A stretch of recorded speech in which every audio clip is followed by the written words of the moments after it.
This is episode number 13 with Reed Birney. Coming up. And then when I took my clothes off in rehearsal and I didn't die, I thought, well, let's go. Let's do this thing. You start to feel crazy because you think, I'm pretty good, but nobody else seems to get it. And I think there was a point, if they had done the play and not cast me, I would have killed myself. I had transferred so deeply. I wish I wasn't in despair for most of my 20s and 30s and 40s. That's a goddamn shame. How can I ever complain about my career again if I turn something down because it scared me? When they put the bra on me, I almost fainted. It was so heady. And I said, I'm not going to Alaska.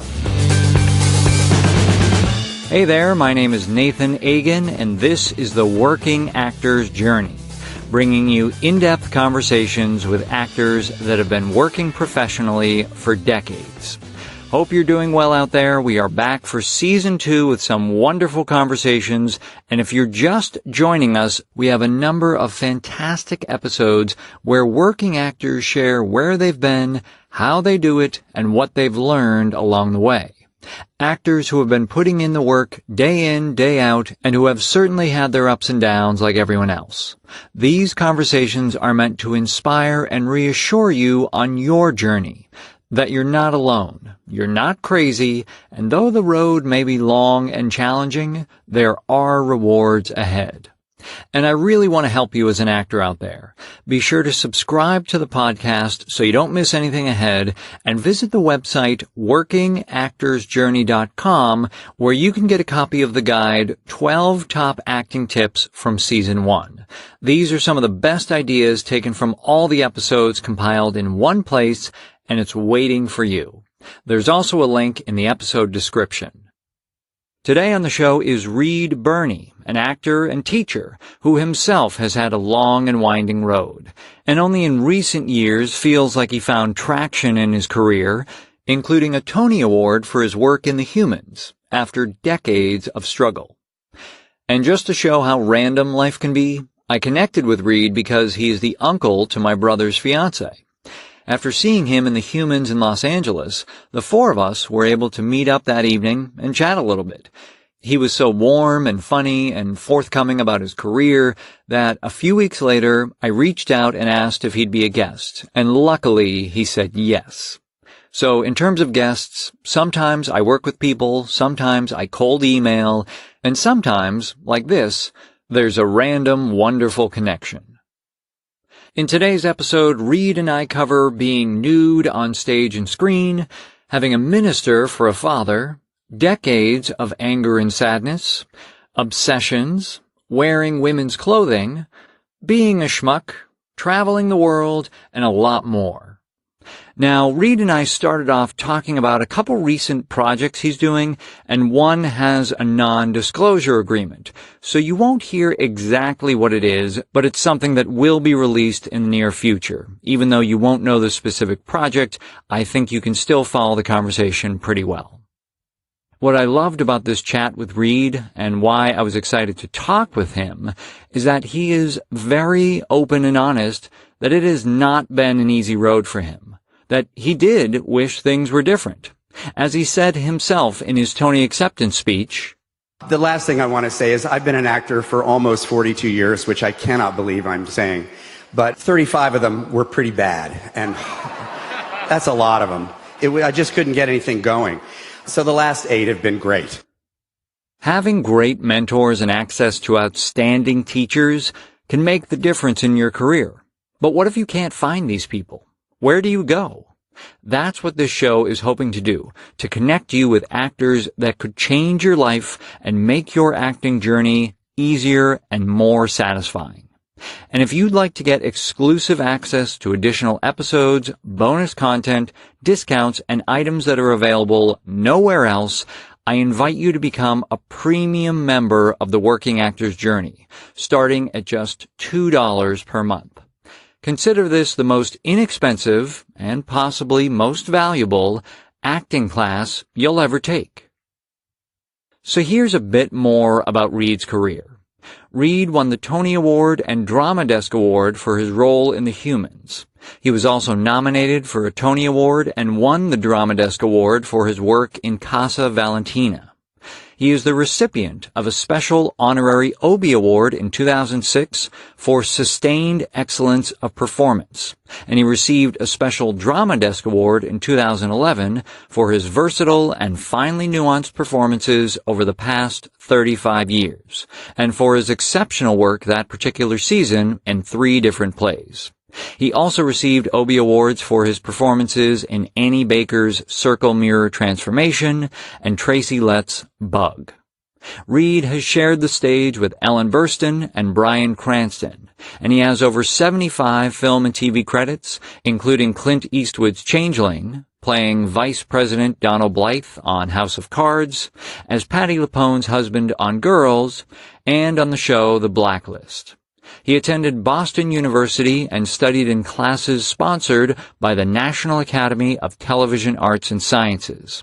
Reed has taught acting at Columbia University and the Scott Freeman Studio in New York. He is married to actress Constance Schulman, who appears on Netflix's Orange is the New Black, and they have 2 children, Ephraim and Gus, who are also both actors. Now, when we spoke, Reed was just getting ready to head off to perform The Humans at London's Hampstead Theatre, which actually finishes up this week, October 13th. So if you're in the area, grab tickets. You will not be disappointed. It's the original New York cast, which I saw in Los Angeles, and it is such an engaging and intriguing show. Are you looking for more info from industry insiders and great teachers about being an actor? And do you want this as something you can listen to on the go? Well, you're in luck. As a listener of the Working Actor's Journey podcast, Audible is offering you a free audiobook and a free 30-day trial. Whether it's 1 hour or 15 hours, it doesn't matter. Whatever you want, that first item is totally free. To download your audiobook today, go to workingactorsjourney.com/audible. Here are a few recommendations for your acting journey. The Actor's Life by Jenna Fisher from The Office, read by the author and others, including our guest, Reed Birney. Secrets of Screen Acting by Patrick Tucker, a TV and film director, read by David Lawrence XVII. Respect for Acting by Uta Hagen, read by Angèle Masters. Get one of these or anything else at workingactorsjourney.com/audible. Again, really quickly, we couldn't disclose the project we're talking about at the beginning, but it's something that will be released in the near future. You didn't miss anything. Just hang in there.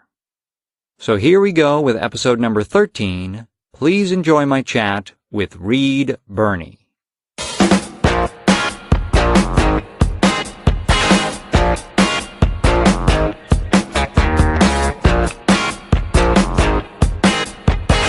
It was kind of written for me, I guess. They said it was. But I think it was the best part I've ever had in a movie or a thing. It's only half hour. But it was amazing. So it was really fun doing the nude stuff. I've taken my clothes off a lot in plays, but I've never done it like that in a film. Right. And didn't really feel anything while I was doing it. It was wild just to be standing in the Park Lane Hotel completely naked in a crew of 50 men and women standing around. But then every day afterwards, I have been blushing and mortified and thinking, oh, my poor children. And everybody I know watches this show. And I was reading, was it Blasted that you just decided, like, I can't wait until, tech or the first show? Yes, that's right. That's right. I did it on the 3rd day of rehearsal, and because I thought, it's so scary, and it's only going to get scarier, and let's just get it out of the way. And then when I took my clothes off in rehearsal and I didn't die, I thought, well, all right, let's go. Let's do this thing. Right. Really interesting. But the film thing, and I'm 10 years older than that, and, It's not supposed to be pretty. Can I say that? They didn't write it in there to be hot and sexy. They wrote it in there because it's going to be hilarious, if anything. So, right. And they said you can wear underwear if you want. It's not a deal breaker. And I looked at it and I thought, it's not as funny if I'm in underwear. It's just not as funny. Well, I mean, it's nice that you can have that objectivity or disassociation and see the part separate from you playing the part and getting too wrapped up into, well, how am I going to come across and what is this going to mean for me and all that kind of stuff. Well, that's all my, actor vanity, which, is poison. But I was thinking, when Armie Hammer did Call Me By Your Name, there was all this stuff written into his contract. Frontal nudity and no any of this or that. And I thought, well, maybe he knows something I don't know about how to do this. But, he's 30 and tall and handsome, and I'm not. So it's a very different situation, I think. Because his would have been all over the internet as some kind of meme, and I think mine won't be. Mine will be, people will be changing the channel all over the world. Well, and as you were talking about it, and I think it was in conjunction with what I was reading, that, you were saying, at least in the Blasted experience, it can be a very freeing experience just to kind of, to do it and see like, oh, I'm not going to die. Of course you have to make those choices of, does this artistically serve the story and is it necessary and all those kinds of things, or is it just gratuitous? But yeah, and I can only imagine, your fellow crew and cast are all supportive. They all understand psychologically what it takes to get to this point. Yeah. And they kept running up to me with the bathrobe. And finally I was like, oh, just forget it. Who cares at this point? You've seen everything you could possibly see. So, that's fine. But, I noticed that nobody said, would you like us to clear the set? Or any of that stuff. There was just, everybody was just standing there doing their job, and no offer for a closed set for Birney, huh? No. It didn't occur to anybody.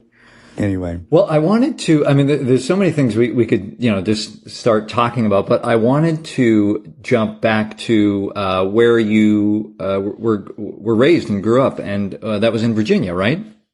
Well, I was born in Alexandria, Virginia, but I was mostly raised till about, we moved, I was in Seaford, Delaware, which is in the southern part of Delaware, a little tiny town that I call my little rascal years. And we moved from there when I was 7 up to Kennett Square, Pennsylvania, which is right over the Delaware line. And I was there for 2 or 3 years, and then we moved into Wilmington, Delaware. So I moved to Buffalo after 9th grade, but so I really tell people I'm from Delaware. Okay. Yeah. And not many people have met people from Delaware. A lot of us don't leave. Joe Biden, of course, is the highest profile Delawarean that there is, but, it's a little bit of the Midwest on the East Coast. It's quiet and it's a lovely, lovely state stuck in the middle of the northeastern gulag. Mm-hmm. And what did your parents do? My dad was an Episcopal minister. So when we were first moved to Seaford, he had his own parish. And then after we left Seaford and moved up to Kennett, he was assisting various bishops. So he became more of an administrator. And then in high school, when we were up in Buffalo, he got a parish again. So mostly he was kind of a 9-to-5 administrative type. And do you feel like that the minister aspect of his life? How do you feel like that influenced you? Well, in terms of my life, I feel like even though I don't go to church, I feel like I have a fairly strong spiritual fabric. He was a deeply empathic and sensitive man, and I feel like that all of that sort of world, that gestalt of my father, very much impacted on who I am, and I imagine, as a result, impacted my work in a great deal too, in terms of the thinking about how the other person's feeling and what is the other person's experience. And, was he, because I guess it could have been right for the time, was he a fire and brimstone kind of speaker? Not really. Yeah. No, he was a really sort of Atticus Finch type of guy. Okay. And very low key. I do remember when I saw him preach, when he would occasionally sub at a church, or even remembering him when I was little and he had his own church, that he had a different persona, if you will, when he was in the pulpit. There was a performative aspect to him. He spoke with a louder supported tone and slightly more formally than he did at home. And I remember being very, very aware of the dichotomy of the public persona and the private persona. And was there something about that kind of performance that you were drawn to or interested in, or you were just kind of observing at that age? I was aware of it, and honestly, I felt slightly embarrassed by it, because it was Sure. well, that's not who my dad is. He's not that guy. I don't think that's where my acting bug came from. My memory of it is because you may have found this in your research, but I always wanted to be an actor. I remember being about 5 and speaking to a group of grown-ups about it and saying I wanted to be an actor. I believe that the penny dropped for me. I was at the movies and I was seeing, I'm pretty sure this is right, the 1962 remake of Thief of Baghdad.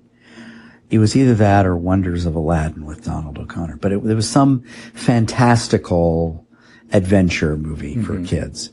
And I remember having the realization, oh, you can do that for a living. You can do that as your career. And from then on, it was pretty straightforward with that. I really geared my whole life and school and everything towards one day I'm going to be an actor. And was your mom a housewife, or did she have a career as well? Mom was a housewife. She had gone to Bennington and dropped out to marry my dad in 1948. But she had been a theater major at Bennington. Oh, okay. I think mostly because it was easy. I think she thought she could just put on plays. I don't think she had any real aspirations towards a professional career. And she loved going to the movies. That was a big deal for her. But I don't think she really had a very sophisticated sense of it all in terms of theater. I think it was pretty much, let's put on a play and have fun. Right. I saw her in a community theater play when I was about 6 or 7. She did a melodrama at the high school with the theater group, and it was called, I think, Pure as the Driven Snow. And she played the maid, and she died at one point. She was found in a closet. They opened the closet door, and she fell out dead. And I remember her sitting us down and explaining that she wasn't really dead, and she was, doing the play.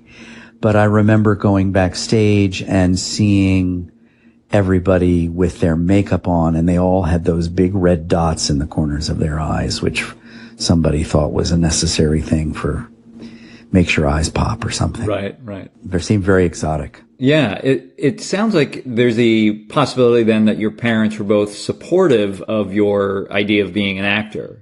They were. I think my dad very much was, for all of us, there were 5 of us, do what makes you happy, follow your bliss, before that was an expression, and I just want you to do what fulfills you. I think my mother was worried about me being an actor, because I think she knew it was hard, and I think she thought people would think things about me as a young actor. Does that mean he's gay? Does that mean he's a bum? What does that mean? Because I think her, like a lot of people, the only, either you're a big star on the Tonight Show, or you're a bum. So I think she was worried, and for most of my life when she was alive, I was 36 when she died, and really struggling with my career. I would call home and she would say, "Don't you want to go back to school? Don't you want to take French?" Or I don't know why she thought French would be better than acting, but why don't you go back to school and give this up? And I think at that point it was because she just saw how hard it was and how sad it was making me. And it is so challenging because you can speak to this, certainly better than I can, but when you're in those very challenging times, and yet it's still something you want to do, how are you able to explain that to somebody else, or can you explain that to someone else?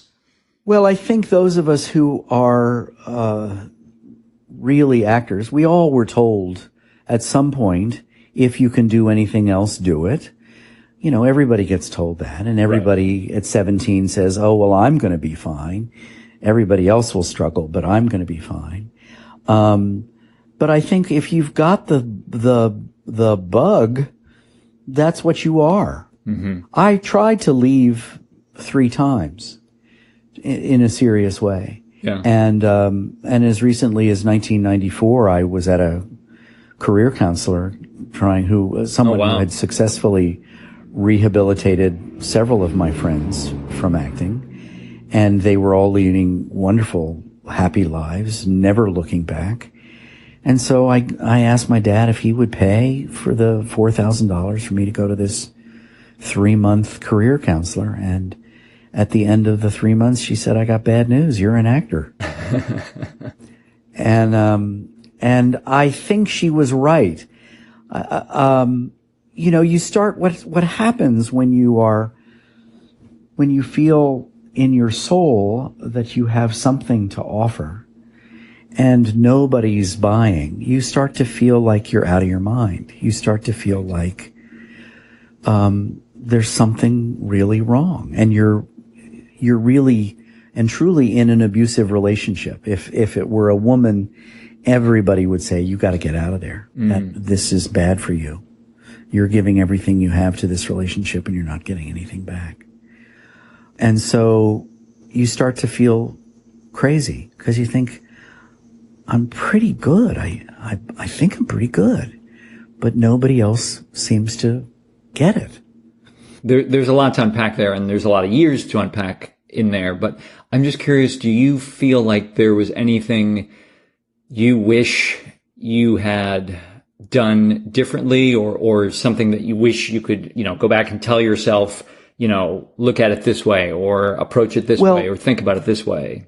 Now that things have gotten better for me, right. I look back at the 35 years of complete despair and say, well, the story unfolded perfectly. It was exactly the way it was meant to be. Sure. I always wanted to be famous. I was desperate to be a movie star. But more than that, I was desperate to be famous for being a great actor. I didn't want to be famous just to be famous, which a lot of people do, and a lot of people are. I couldn't do that. So there were points along the way that I made very clear decisions about which road to take. For example, early in my career, it was 1978, I was doing a play at the Public, dramatic adaptation of The Master and Margarita. And I was playing Yvonne Homeless. And it was a very imperfect production, no question. But it was a great part. And it was a serious part. And it was a deep part. At that same time, I had a callback for the TV version of Animal House. And I had read for the movie of Animal House, didn't get it. And the callback was on the day that we had tech for Master Margarita. And so I said to my agents, I'm not going to go on the callback because I'm doing this thing. And they went wild. So many phone calls from higher and higher up. And finally one of the head of the agencies called me who I never spoke to. And she said, I'm wondering if there isn't a little will to fail here. And I said, oh, I have way more reason to be afraid of success starring in a play at the Public Theater than I do in the TV version of Animal House. So I was very clear. And then Animal House came on and it was off after 6 episodes. It was an enormous flop. And Master and Margarita didn't do well either and was ultimately an incredibly painful experience. But, if I wanted to just be famous, I would have said, I'm skipping tech and going to be in Animal House. Okay. So let's track up to that point. So you decide as a young kid, you want to, be an actor. And then one of the other reasons I was excited to talk to you, Reed, as I was doing my research, you were somebody who was class president for 2 years. Yep. I ran 4 years in high school for class president and lost 4 years. So I was like, here I get to talk to somebody who actually, reached the mountaintop. But of course, it's another kind of there's another kind of performance element to, running for some kind of, office, even in high school. But were you involved in, theater and doing plays and? Sure. Yeah. Yeah. I did plays anytime I could. The first play I really consider my having done was Pinocchio in the 5th grade, where I was Pinocchio, and I consider it the beginning of the career because it was the first play I did at night. And it was the all-school musical. I had convinced the music teacher to do a musical because they were doing them in the high school. And I said, you got to do a musical. You got to do Music Man and I'll be Harold Hill. Well, she didn't do that. She did Pinocchio. She made me audition and there were other people auditioning, but I got it. And, I remember that was in May. It was May 19th, 1965. Just so you know. But I remember that summer overhearing my mother say to some people at the community pool, Reed was Pinocchio and I think he expected Hollywood to call. And I was so embarrassed because I actually did expect Hollywood to call. And they didn't. But, I did all the plays in junior high and all the plays in high school. I think the running for president was probably very tied into the need to be famous. I wanted to be the star in the high school and I wasn't going to be the quarterback of the football team. Right. But, being in the plays and were you able to keep a lot of your campaign promises? I don't even think there were any campaign promises. I can't even imagine what I promised them. Lemonade in the water fountain? Really. I don't know what I would have promised. It's a long time ago. Okay. I'm still friendly with the girl I ran against, though. She lives 5 blocks from me in New York. Next time I see her, I think I'm going to ask her, was it a nasty campaign? Right, yeah. So you ended up at Boston University. And so what was the decision process to get there? Well, I applied to Carnegie, Juilliard, and BU, and Carnegie had no interest in me at all. In fact, at my interview after my day of auditioning, they said, have you considered SUNY Purchase? Which was not a good sign. But I got into Juilliard and BU, and I didn't go to Juilliard. I think it was, and maybe remains, the hardest decision I ever made. And there was no one to talk to about it. Because it was, my folks had no sense of what that meant, and nobody at school met. And I think I decided not to go to Juilliard because I wanted to have some kind of college experience. And I thought, well, even if I never go to a football game, I want to go someplace where there's real college. And I thought Juilliard, 10, 12 hours of acting a day, I thought would make me hate it. And I think it would have, honestly. I would have been in that class, I believe, that Christopher Reeve and Robin Williams and Bill Hurt were in. That really fancy early class, yeah. I think was going to be my class. And then I went to BU and I lived in a dorm, and the second year I lived in a house with 5 other guys and had that experience. And by the end of sophomore year, I said, I'm good. I got the college thing. I got to get out of here. And I thought about reapplying to Juilliard to get into New York, and they were going to make me audition again. And I thought, ooh, what are the odds of lightning striking twice? Mm-hmm. So I dropped out and came down, and I went to Circle in the Square. One day, sophomore year, I was in the hallway, and an upperclassman came up to me and said, they're doing a musical version of Look Homeward Angel in New York on Broadway next year. You should play Eugene. And I didn't know anything about Look Homeward Angel. I knew the title, but I didn't know. I was like, oh, okay, that sounds great. So I can't believe I did all of this, but I wrote, it was going to be produced at Circle in the Square when they were still producing plays. And so Frances Sternhagen was a family friend of ours. And so I wrote Franny and I said, can you get me an audition for Look Homeward Angel? And she did. She wrote Ted Mann. And I don't know what she said, but anyhow, next thing I know, I have an audition for Look Homeward Angel. So I sneak out of college one day, take the train down to New York, and audition at Ted Mann's apartment for the composer and the lyricist. And I think it went fine. They were very nice. And I don't imagine they had any interest in me beyond that. But whatever I walked out of the room with was encouraging enough that I was now determined that I was going to play Eugene. So that was part of the decision to drop out of BU and go to Circle in the Square, because I thought, well, I'll be there when it happens. Right. Oy, oy, oy. So I get into Circle in the Square, and I believe the first day of school at Circle in the Square, there's an announcement in the paper that Look Homeward Angel has been postponed, and they're going to produce Where's Charlie instead with Raul Julia. Oh, wow. Oh, dear. So I think, well, that's no good. About 3 months later, I got my equity card doing children's theater and dropped out of BU. And at this point, I had become completely obsessed with Thomas Wolfe and Look Homeward Angel. I was reading everything he wrote. I read all the books. And on this children's theater tour, we were close to Asheville, North Carolina, and on a day off, I took a bus to Asheville and spent the night sleeping on the porch of the boarding house. And all the while writing letters to the composer of the show. Mm-hmm. Wow. And these were, deeply passionate, profound letters about why I am Eugene and why this has to happen.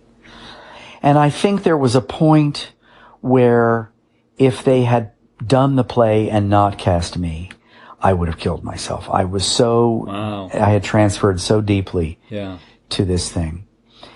So luckily for me, the thing was postponed. And in the summer of 76, I heard that they were going to do it again in the fall of 76 at a dinner theater out on Long Island.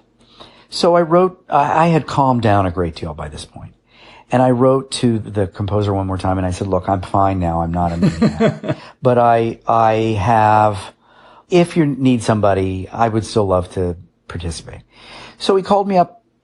This was the summer of 76, He called me up and said, listen, we're going to be doing backers auditions for the show all summer. Would you like to do the backers auditions? I said, sure. So we must have done 15 or 20 backers auditions that summer, for stars and for producer money types. Mm-hmm, mm-hmm. And I got to sing the role, and everybody else in it was cast. And I thought, well, this is good for me. I mean, what they never told me is that Don Scardino, who they wanted, didn't want to do the backers auditions. Okay.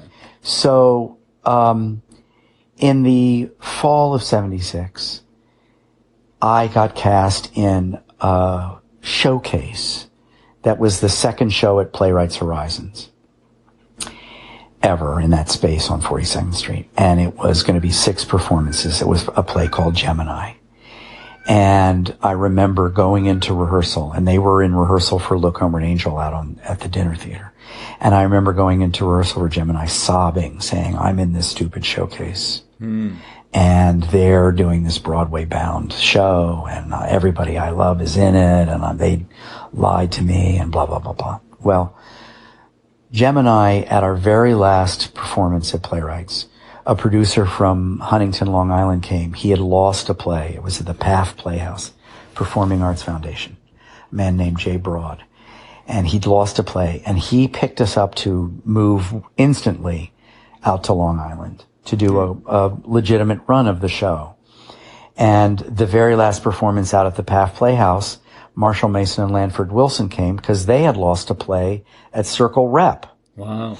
And so they saw us, and they moved us in to Circle Rep, where we were this enormous hit. Yeah. And after 2 months, we moved to Broadway, and the play ran 4 years. Wow. I did it for 2 of those 4 years.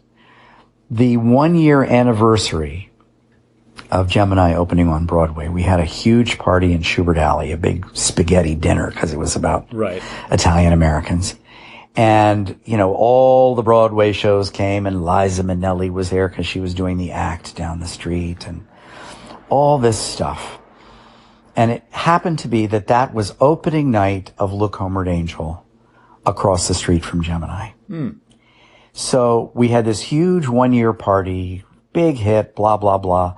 After the night show, I went to the opening night party of Look Homeward Angel and was in the room when they did that thing that they don't do anymore, where they bring in all the newspapers and read the reviews. Oh, sure. Yeah. Yeah. And the reviews were terrible. Oh. And the party folded instantly. And, there I was patting everybody on the back. I'm in this big hit, and their place closed in a week. Wow. So that was the first big lesson that I've had to learn many, many times about you just never, ever know what your road is. Well, and also just how, at least how you describe it, how fortuitous, the path of Gemini was, that there was not, from the beginning, this big, plan of, okay, we're taking this to Broadway, that it just happened this way. It just happened. And, Humans was interestingly a very similar thing. We were just going to be a 3-month off-Broadway play. And we moved completely ironically and coincidentally and amazingly to the very same theater that Gemini had played in, the Helen Hayes. Wow. Opening night of Gemini, I was 22. I got there early and sat on the edge of the stage and thought, well, here we go. I'm 22. I'm in a Broadway show. This could be the start of something big. I didn't do a Broadway show for 35 years. Wow. The next one was Picnic, 2013. So opening night of The Humans on Broadway, I got there early and sat in the same exact spot. And I was like, well, here I am. I'm 61. Didn't really work out the way I thought it would, but it's worked out fine. Yeah. It's been a hard road, but it's also been an amazing road. Yeah. But if you saw that in a movie, you'd say, no, come on. It's too much. Well, I guess it depends on which studio is producing that movie. But talking about, I guess we could go back to the training a little bit. You trained at Circle in the Square, and then you took these free classes. It was at the Television Academy of Arts and Sciences, right? Or National Academy? I got in that about the second week I was, second or third week I was in New York, and that met once a week. A fellow I knew asked me to audition with him so he could get in. I got in and he didn't. And I was in that workshop for about, I would say almost 10 years. Wow. And it was, Sigourney Weaver was in that class. She had just moved to New York, and Mercedes Ruehl was in that class. And I give that class credit for really everything I know as an actor. Yeah. That was going to be one of my questions is what do you feel like you took away? But, you're saying your technique, like really what you do. Well, there were 2 teachers in the course of those 10 years. The first one, when I got in, was a fellow named Tad Danielewski. And he had been a Polish resistance fighter during World War II. And he was a very enigmatic and sort of elfin man with a very genteel Polish accent. And he was quite brilliant, but his approach to the work was very technical. And we did lots of technical exercises. Very little actor's studio stuff, sense memory or any of that stuff. And then after a couple of years, 2 or 3 years, he left and went to teach at Brigham Young University. And we replaced him with a man named Gene Lasko. And he was from the actor's studio, not really 100% subscribing to the method, but certainly that was his foundation. But he talked about craft too, and about how you do a show 8 times a week. And I think the combination of these two men really gave me my aesthetic. What I came away with was, and this was from Gene, was always tell the truth, but in the most interesting way possible. So, the range of human experience and expression is vast. And so there are many ways to react to a situation and still have it be utterly and deeply truthful. And so that's sort of the thing that is the basis of my teaching too, is that, your imagination is your great, great friend. It's all pretend. Let's not get any more confused about it. It's really all just pretend. Right. And it's as simple as playing in the sandbox when you're 5. And when you're 5 and you're playing in the sandbox, you are the King of England. You never for a minute believe you're the King of England, but you're fully committed to being the King of England. Right. And your imagination is working at 110%. There's no self-consciousness. You just are in the moment. And then your sister jumps in and says there's a monster coming. You don't need 5 minutes to figure out how to respond to that. You just go with it. The monster's coming. So what do you do? Right. So for me, the idea of an hour and a half yoga warm-up and sense memory and blah, blah, blah, blah, blah, I don't quite get it. Because you don't need to prepare to get in the sandbox. You just get in the sandbox. Now, as grown-ups, we all have developed armor and self-consciousness, and people have told us to stop showing off or to shut up or be quiet or whatever. And so we don't have perhaps the freedom that we had at 5 in the sandbox. But that's all it is. And so whatever you need, if you need an hour and a half yoga warm-up to be able to get back to the place where you could play in the sandbox, then by all means do that. But I think it's just a decision that you make. You just do it. It's not complicated. It also sounds certainly like more akin to improv, and that you just... Well, yes. I think that the thing that improv classes teach people is, really being alive in the moment and responding spontaneously and all that stuff, which is of course essential. What is a Sanford Meisner thing that the repetitions has been explained to me 4 million times, and I've never ever understood it even in a little way. But I do get that that's supposed to have you be very in the moment and responding. But you just got to get rid of the self-consciousness. Right. Easier said than done. Sure, of course. But that's the thing that keeps you. And when you see bad acting, it's because the fear and the self-consciousness is more present than the living and the being. Yeah, that there's some kind of guard or mask still present. Yeah, you're very aware that you're being watched, and so you're uncomfortable. Or you're watching yourself.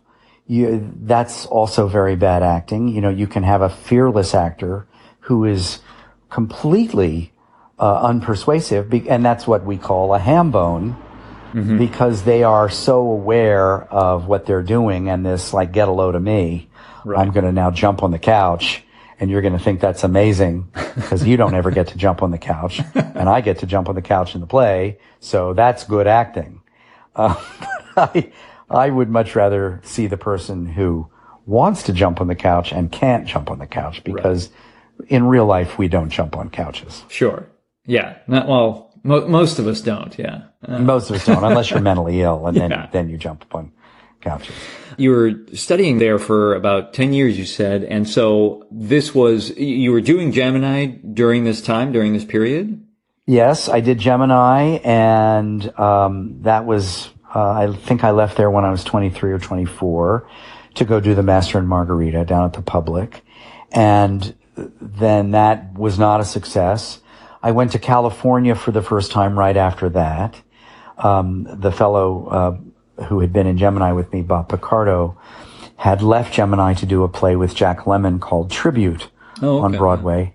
And they were taking that out to do in Los Angeles. And so I thought, well, there's Bob's going. I'll go with him, and I'll have a roommate, and that'll be a good way into Los Angeles. And I lasted 5 months. It's the longest I've ever been in Los Angeles, 5 months of being out there on spec, and very quickly got that it wasn't my town, that what I had to offer was not of any real interest out there. I find that that they're very threatened by a New York actor. They think you're going to be trouble, you're going to ask questions, and you're going to, just be a pain in the ass. And if you stay longer than a couple of weeks, then you're just a transplanted New York actor like everybody is out there, and then you sort of lose your patina of New York intimidation. So I came back to New York, and about 6 months later, through Gene and acting class, I got cast in Arthur Penn's movie Four Friends, which was Steve Tessich's first movie after his Oscar for Breaking Away. Oh, okay. And so it was it followed three guys and a girl from Illinois, outside of Chicago, through the 60s. And my part was the lead guy's college roommate. So if it were a 3-act play, I was the second act. Mm-hmm. And I was a rich kid with multiple sclerosis, and it was a very much of a Tiny Tim kind of character. Got it. Anyhow, it was thrilling to do. It was the summer of 80. And, I couldn't imagine a more exciting film debut. I loved everybody. I'm still in touch with everybody who was in the movie with me. And Lois Smith played my mother. James Leo Herlihy, who wrote the book of Midnight Cowboy, played my father. So everything about it was amazing. And then the movie opened a year later and failed. And that was sort of the beginning of the really bad time. I signed with Sam Cohn at ICM, who was the king of agents at the time. He was Meryl Streep's agent and Woody Allen's and Arthur Penn's and Mike Nichols and everybody's agent. And I literally I didn't work for that entire year that I was with him. So the movie came and went. As soon as the movie opened, every agent in America called me up and said, "We'd love to work with you." And I said, "Well, I've just signed with Sam Cohn." And they said, "Oh, well, we can't compete with that." And then after a year of nothing, I only had one audition that entire year. I called a lot of these people back and they said, "The moment has passed." So I think I gambled and I lost. If the movie had been a hit, being at ICM with Sam Cohn would have been absolutely the right place to be, because he would have helped me field offers. But because the movie failed and there were no offers, he was not someone who was going to beat the bushes and find work for me. Right. So any momentum I might have gotten for Four Friends disappeared. Well, so being part of such a big production with Gemini, and then being part of something that had a lot of potential with Four Friends, Looking back, do you wish you had done anything differently with those two projects, like staying longer with Gemini or leaving earlier, or? Well, I stayed with Gemini, longer than almost anybody because I couldn't get another job. And it was very, very hard. Because it was such people were winning prizes and being whisked away to make movies. And my character's leading characteristic was that he was ordinary. And, I was the least flashy part in a play full of flashy parts. Right. And so I was not going to be singled out. So that was actually very, very difficult to stay with Gemini as long as I did. I finally got the Master and Margarita and was able to leave. The mistake I made was going with Sam Cohn before Four Friends opened. I should have been patient and let the movie open and seen what the movie generated for me, and then had discussions with these various agents who called, and maybe found somebody who was able to sort of capitalize on whatever Four Friends might have done for me. But by going with the big agency, I really squandered that opportunity. Well, I think it brings up an interesting point that you referenced earlier, that a lot of times it feels like you don't know who you would consult about these things, about these topics.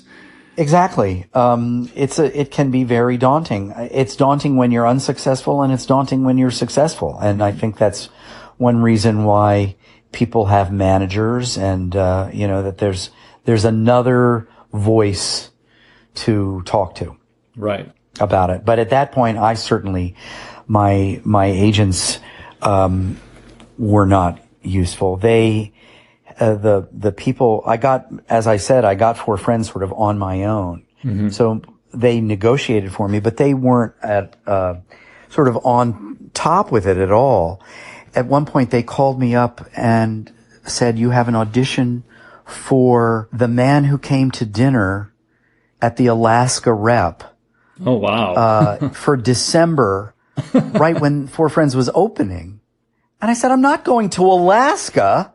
When Four Friends is opening, they had not been tracking it at all. Right.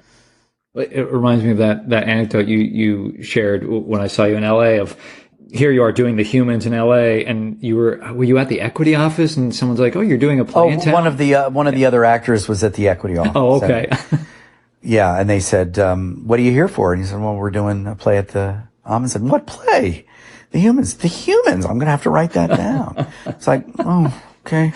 Yeah. This is the Equity office. Right. And these people that are in the industry, and certainly at your time, the agents, it's like, are we on the same planet? Like what's going on? Right. I'm about to open in a major motion picture, and you're sending me to Alaska in December. Right. Yeah. Cause Alaska is wonderful in the summer, but, very different in December. Yeah. So, one of the projects that caught my eye, it was after Four Friends, I imagine, was the movie Crime Wave.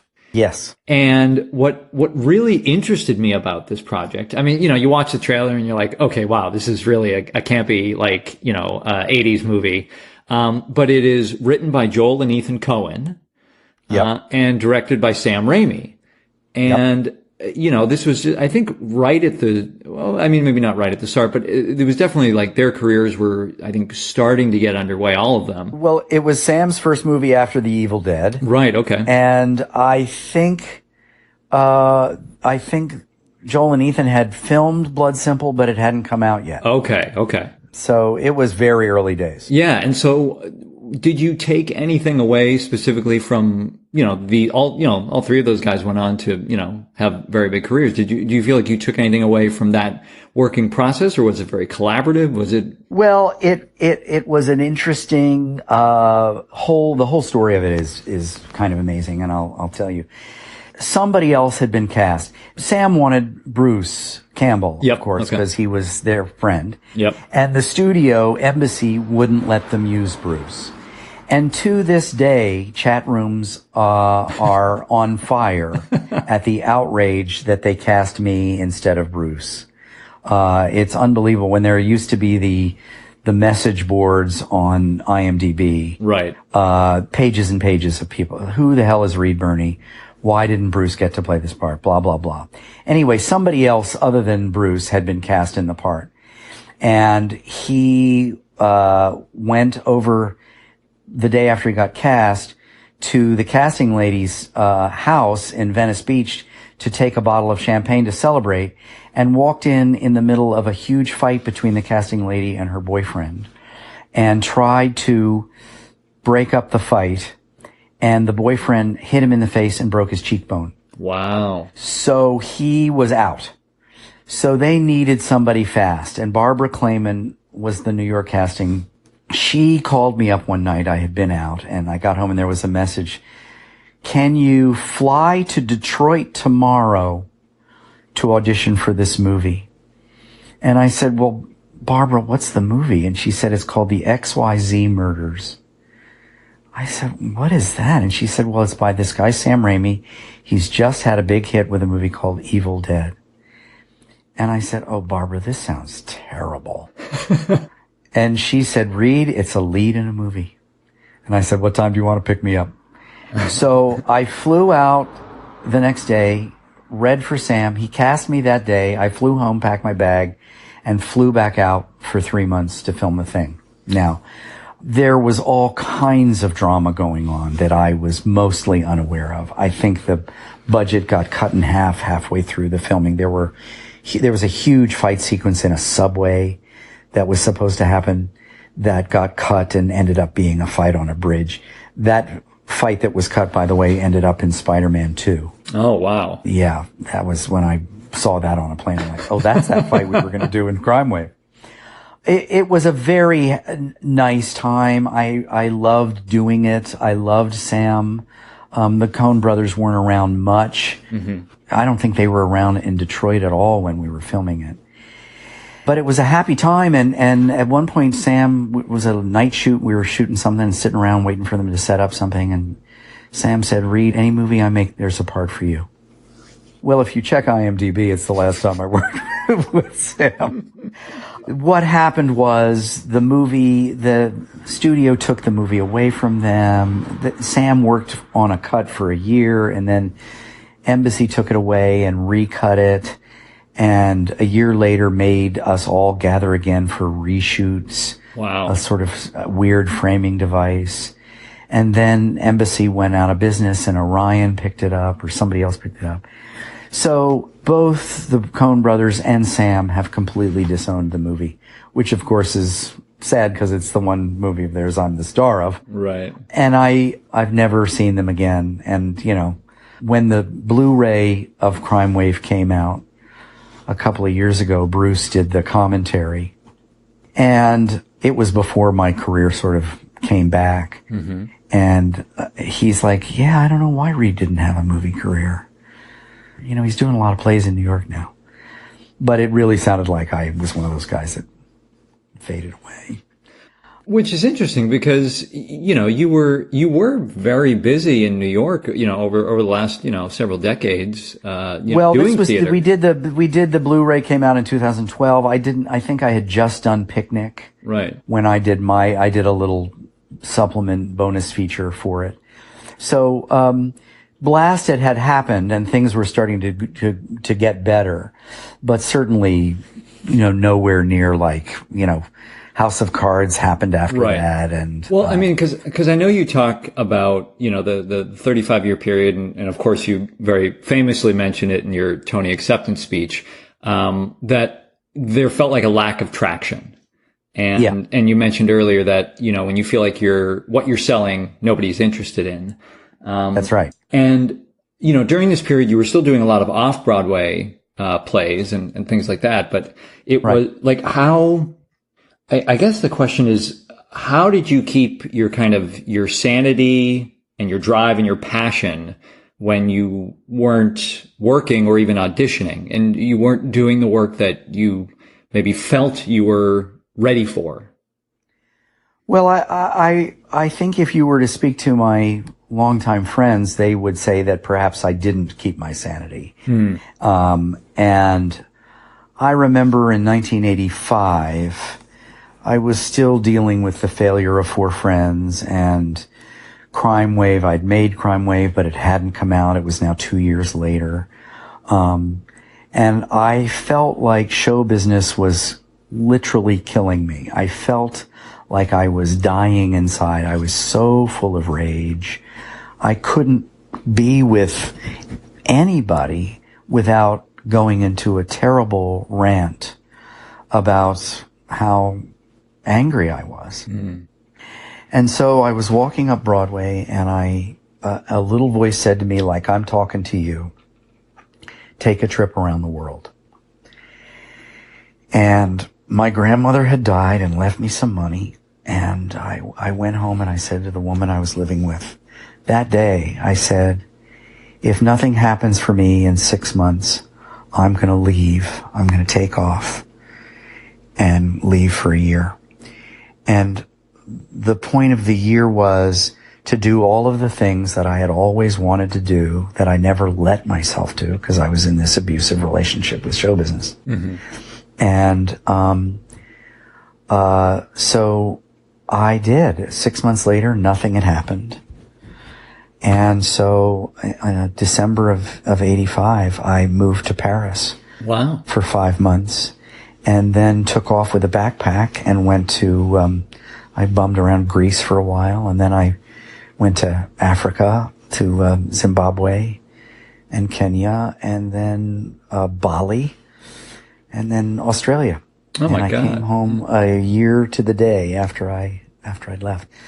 It sounds like it must have been an amazing trip. Yeah. It was an amazing trip, and still one of my proudest accomplishments, and changed me in a big way. But so that was 86. I got back in December of 86. By 94, as I told you, I was back at the career counselor. Right. Trying to get out again. So, of course, it's very easy in the moment when things are not going well to feel like it's personal, or there's something wrong with me, or you know, whatever I'm, you know, quote unquote selling as an actor.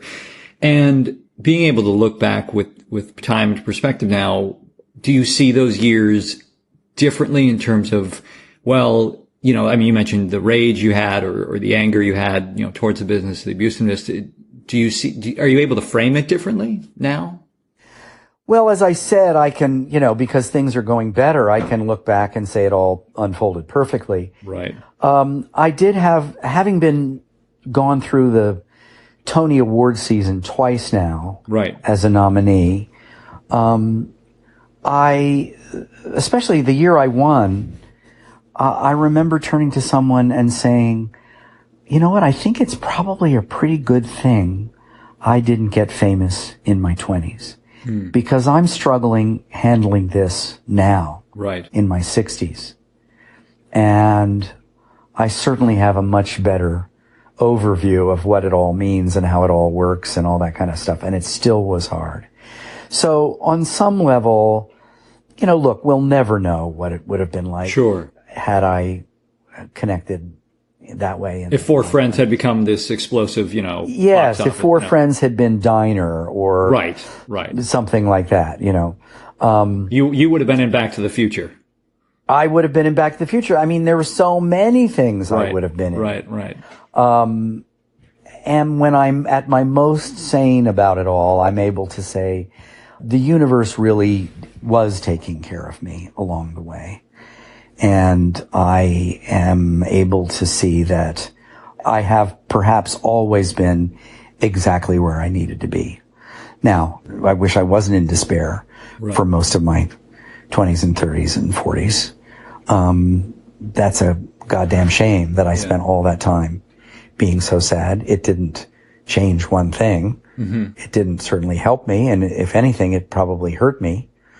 I tell my students that their full-time job is to not let them win, that you've got to at least stay at zero, because if you walk in the dark place, they can see that you're talented, but they can smell that darkness and they're like, there's something dangerous there that I don't want to go near. Right. I wish I hadn't been sad all that time, but I was, and you know, who knows, maybe that helped make me a better actor. Maybe it taught me something about the human condition that I wouldn't have known if I had been successful at 25. Right. Yeah. I mean, like you said, there's so many different questions and what ifs you can pose. But of course, that journey was necessary for you to be in this place that you are today. Yeah, that's right. That's right. And, you know, the success has really only been in the last 10 years where people are actually acknowledging my work in the way that I always wanted them to. It's relatively new, this feeling of being appreciated and of value. And so, you know, the DNA is still pretty junkyard dog. I expect to be treated badly because I have been for so long. So it's it still sort of shocks me when people are nice. Well, I wanted to actually jump to, you know, some of the, you know, quote unquote better years and talk to you about some of those projects and how you worked on them. The first one, I wanted to touch on was, Casa Valentina. And how did that come into your life? I mean, it's a very different part from, a lot of what you had played. It's a very interesting story, first of all. But yeah, so how did that come into your life? Well, I was in Boston doing All the Way with Bryan Cranston. Okay. Playing Hubert Humphrey. And that was coming to New York. And I wasn't, feeling very happy, playing Humphrey. It wasn't a terribly satisfying part. Just to go back a little bit, the play I did before Blasted was a play at Manhattan Theater Club in which I had 7 lines. And I only did it because things weren't good, and it was a play at Manhattan Theater Club, and I thought, well, that's uptown, and that'll be good for my career. But the part wasn't that interesting, and I in the middle of it, the play was not successful, and I thought, okay, Reed, look, the dream's not going to come true. You're 54 years old. You're not going to be a movie star. You're not even going to be anything. You're just going to be a schmuck actor now for the rest of your life. So the rule has to be, is it a part I want to play? I can't start thinking anymore, is this going to be good for my career? Right. Because it's over. You know, I'm an older guy, and if it hasn't happened by now, there's no reason to think it will. And then Blasted came up, and you know, that was an amazing part for 77 seats. For 3 weeks, and, you know, and terrifying. And I almost turned it down. And then I thought if it scares me this much, I have to say yes. How can I ever complain about my career again if I turn something down because it scared me? Right. So, and then of course it turned into this thing. Certainly not something you would get bored by, like, you know, in other parts. If it terrifies you that much, you're probably not going to be bored by it. I'm not going to be bored. And if I saw somebody else do it, I'd be like, that's an amazing part. I would never have said, why didn't they cast me? Right. Because it would never have occurred to me to play that part. But, so Casa Valentina was just an audition. It was Manhattan Theater Club, which was surprising because I had never really been auditioning for them. But Joe Mantello, I think it must have come from Joe because he had been to see Circle Mirror Transformation and loved it. And so I think he was, even though I'd known him socially a little bit over the years, I'd never worked with him, but I think he was perhaps aware of me in a way he wouldn't have been before. So I think he must have called me in. And, I put myself on tape in my apartment in Cambridge with my phone. Oh, wow. And, the mandate was don't worry about lipstick or makeup or wigs or anything. Just do the monologue. Fortunately, it was a monologue, and so I didn't have to have anybody off camera reading with me. And I filmed a couple of takes and felt pretty good about it and sent it in. And then word came back that they were really interested. And Joe wrote me a beautiful email about it. And next thing I knew, I got it, and I was able to not have to do All the Way in New York.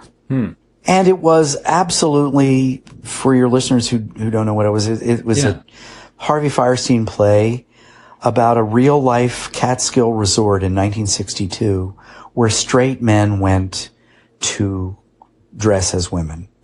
So they were transvestites. They weren't interested in being women or becoming women or anything more than just wearing women's clothing. Right. Now, because it was 1962, there probably were some people there who would have been transgender today. In fact, when we were rehearsing, there was an 80-year-old woman from Australia who came to sort of be our technical advisor, who had literally been at Casa Susanna the weekend that the play took place.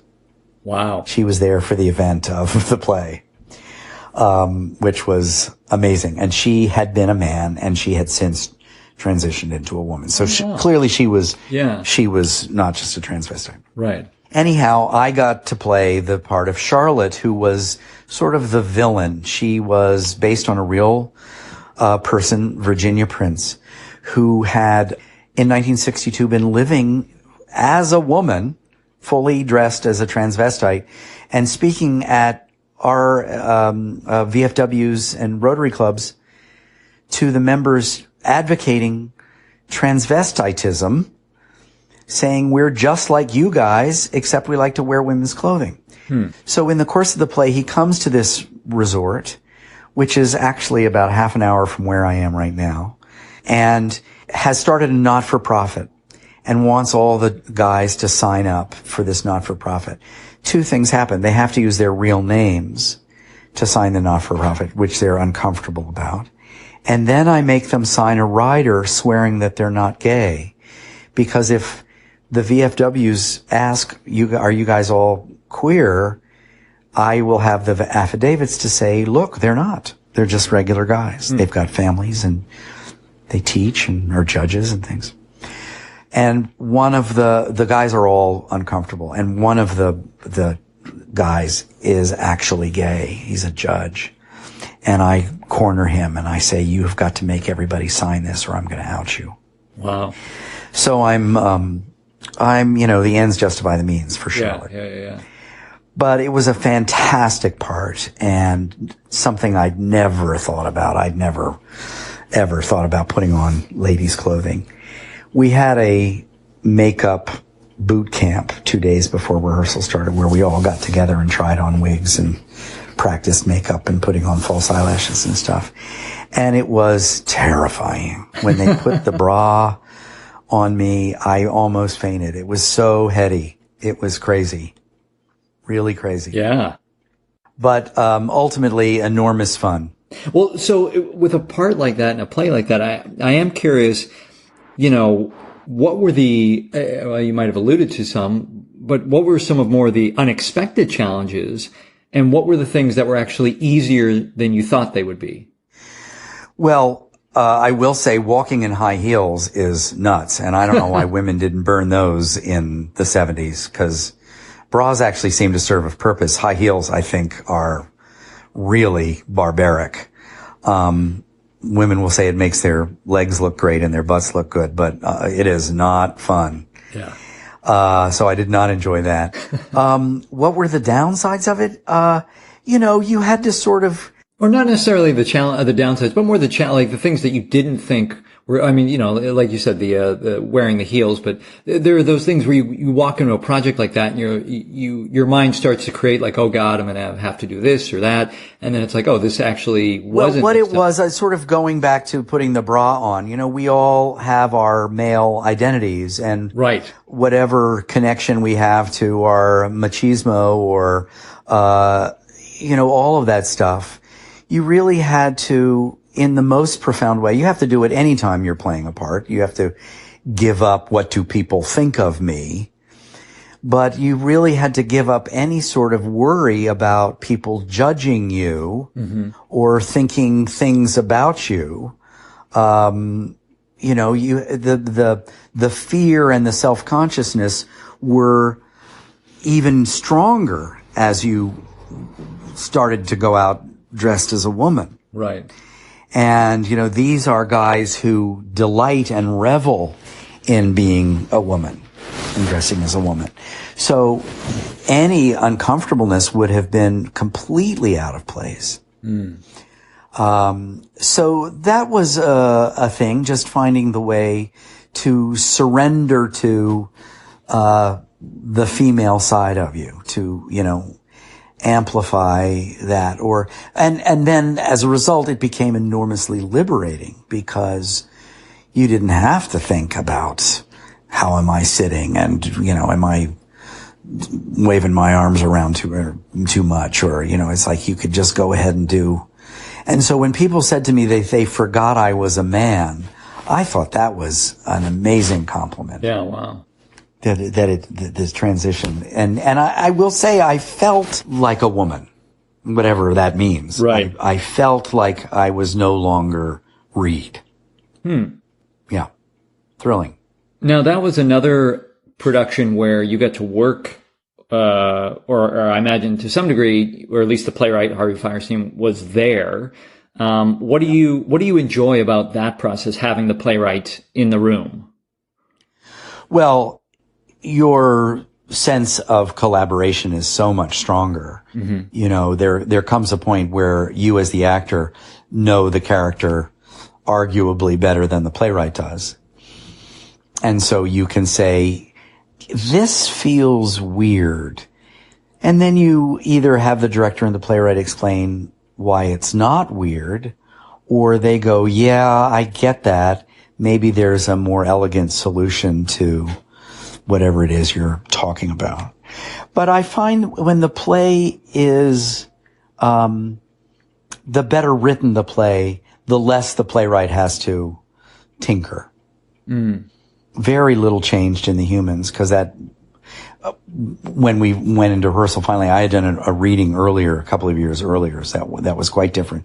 But Stephen Karam knew exactly how to fix that and sort of did that over time. And I feel like very little changed in Casa Valentina too. Certainly very little of my stuff changed. So talking about the humans, because I remember you saying in another interview, there was, in terms of like really connecting with that character, Eric, there was something about finding his rhythm or his pace. Was that? Well, yes. Joe Mantello, our director, said to me, I was nervous when I was cast, because I thought, I don't know that I would cast me as a janitor from Scranton. That seems like a stretch. Mm-hmm. Having played, so many politicians and aristocratic types. And so we were in rehearsal, and Joe had to say to me several times, he said, slow down. He said, when you respond quickly and you move quickly, you seem smarter. So it was a technical note that ultimately became a psychological note. And it was absolutely right. I was moving too quickly and responding too quickly. And it was a brilliant note. And when it finally dropped in, it really gave me the whole world of the guy. Now, I mean, it's not on the surface a note where you're saying this character is dumb, but how did you kind of reframe that, or what did that mean to you on a deeper level in terms of, is this a character that just took his time? Well, maybe intelligent is the wrong word. Yeah. He seemed, I think he's less educated, perhaps. Okay. And so that he doesn't have the sort of alacrity of response that somebody who's thinking all the time. I think Eric has lived very head down. Okay. I don't think he has spent a lot of time sort of assessing the world around him in a sophisticated way. Maybe that's what he was saying, that you seem more sophisticated. Got it. Than intelligent. And I'm curious what has grown and changed for you with that role over the last few years, however long it's been. Well, we had a year and a half off from Broadway to Los Angeles, so that was a huge chunk of life in which we all have been more beaten up, or, we've had the joys and the sorrows and all the things that just happen to you. And so, I think all of us found, going back to Los Angeles, that it got deeper. That, perhaps my experience of doing it in Los Angeles, that the Eric's sadness and worry and terror is more present, and I had to think about showing it less. It just was there, and I didn't have to worry about it. It's ironic because the Amundsen was so much larger than any space we'd ever played, and yet I think the performances from all of us were deeper. Joe came back and directed us a little bit and asked us to go deeper with things. At one point I said, well, that's a great piece of direction, but that's not what I did for a year and a half in New York. And he said, it's a living thing, Reed. And, I think that's very true. I think it's the production and the performances are very much a living organism. And it does change, from night to night. Sure. But, I think in general, the Los Angeles production was, a much deeper thing. I'm really excited about London and in a 350 seat theater, just seeing what that's going to feel like. Yeah, very, very, I think that will be a lot of fun. I just have maybe a few more questions, if you have a few more minutes. I was curious when I was watching actually clips on your site, and the episode from House of Cards, the quarantine episode. It almost seemed like a two-character play of, I know, you and Kevin are in that one room and there are other things going on, but I'm curious, was there a lot of rehearsal that went into, that portion of the episode? Obviously Kevin has a long theater history too. I'm just curious how you guys worked on that. No, there was actually no rehearsal. It took 4 days to film that storyline in that episode. We just shot it like any other television thing that I have ever been a part of, where you run it once for the director and once for the crew, and then you film it. Wow. So, I'm always astonished when people are good in film and television, because it just feels so, underdone to me, unfinished. Right. I guess it's comparable to if you're in an art class where they give you a bold stroke exercise where you're just like, you've got 10 minutes to come up with something. Sure. And it forces you to make decisions and move fast. And there is value in that for sure. But, you look at these things later and you're like, oh, well, there's so many missed opportunities there. Why didn't I do this? And why didn't I do that? And, that's just the nature of the beast with film and television. Mm-hmm. Yeah. It's very, very interesting, like how quickly it moves. When there's a lot of money on the line. That's right. Now, I know both of your kids, are acting, and how have you tried to prepare and or support both of them when it comes to pursuing acting? Well, it's both joyous and heartbreaking to have a house full of actors. Right. Yeah. Including your wife. Right. Yeah. Including my wife. I think I try the best I can by example, but, they certainly have both seen me sad a lot. So one wonders what the appeal could be.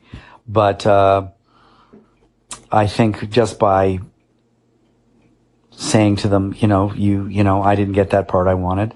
I've had some rough times in the last, like the beginning of this year was an especially rough time professionally for me. And I was struggling pretty hard. And, I felt bad because I thought, well, this is not setting a very good example for the kids. But I think it's important for them to see that it's hard. I think it's not entirely inappropriate to be sad when something sad happens. I think you've got to find a way to pick yourself up quicker, sooner than later, right, with it. But, if something sad happens, I think it's all right to be sad. Oh, absolutely. Yeah. Yeah. Well, I mean, like we were talking about, that's part of the human experience, part of the human, if you weren't ever sad, I would suggest there might be something wrong on that front. Yeah, absolutely. I mean, and I don't know what kind of actor you're going to be if you haven't had your heart broken. Right, of course. Now, I asked listeners for questions, and one of our listeners, James, had some really interesting questions. One was, you've done a lot of different styles between film and theater, working with Annie Baker and Stephen Karam and doing Chekhov and doing Casa Valentina. What he was curious about is, was it your education that prepared you for such a broad range of texts? Meaning what I learned at school? Yeah, training or whatever? Yeah, exactly, yeah. I don't think so. I think what prepared me or helped me along with all that stuff is that I see what happens when people don't fully commit to whatever they're doing, or aren't able, or somehow or other the style flummoxes them. And so I think I say to myself, I make a mental note, don't let that happen to you. You've got this, the requirement of this is different. So you have to, again, not be afraid to fully commit to whatever that is. Mm-hmm. So I think it's probably more a function of having lived so long and, been a student of the theater and life. Right, right. Now, I know you have been, working a lot. How do you balance the work and your personal life? I mean, you have the wife, you have the 2 kids, there's a lot going on. I know you said you have 4 or 5 cats, to take care of. My wife does. Okay, all right. Yeah. I think I rarely turn big stuff down. I think if there's a job, unless it's really just a joke, I'm interested in doing it. And I've been lucky that the stuff that has come my way has mostly been really interesting, and challenging. Having said that, I have missed an awful lot of my children's growing up and, my life at home. And, so how do I balance it? I don't know. I'm not sure I actually have particularly. But I am lucky that I have a family because they are all actors. They get it. Mm-hmm. And they are, thrilled at the opportunities that have come my way.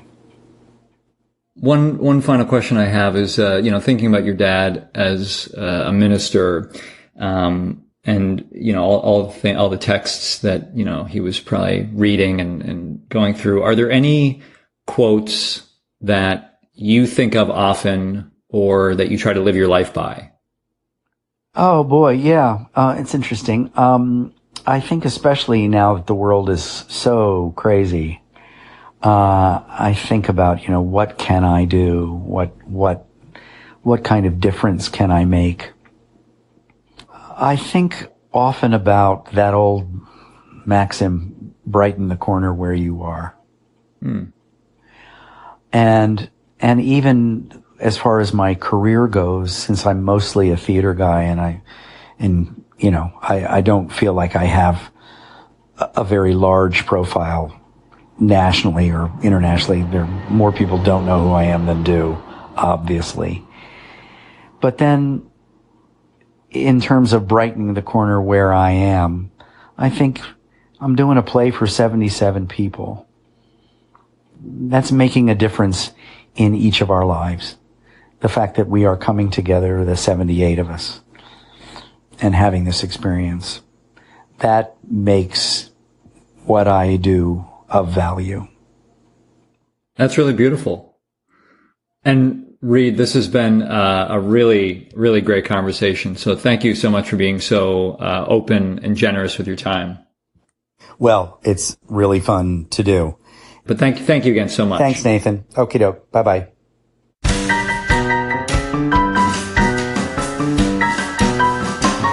Hey guys, Nathan here. One more time. If you enjoyed this episode, please remember to subscribe so you don't miss anything ahead. Be sure to visit workingactorsjourney.com for additional info and links for items mentioned in today's episode, as well as all the episodes. You can follow the show on Facebook, and we're on Twitter and Instagram at working_actors. Become a premium member and enjoy additional benefits and perks of the show starting at just $2 per month. Head over to workingactorsjourney.com/premium to join the Working Actors community. And don't forget to claim your free audiobook at workingactorsjourney.com/audible. Thank you to today's guest and to everyone that makes these episodes possible, and a special thanks to you for listening. I'm Nathan Agan, and enjoy the journey.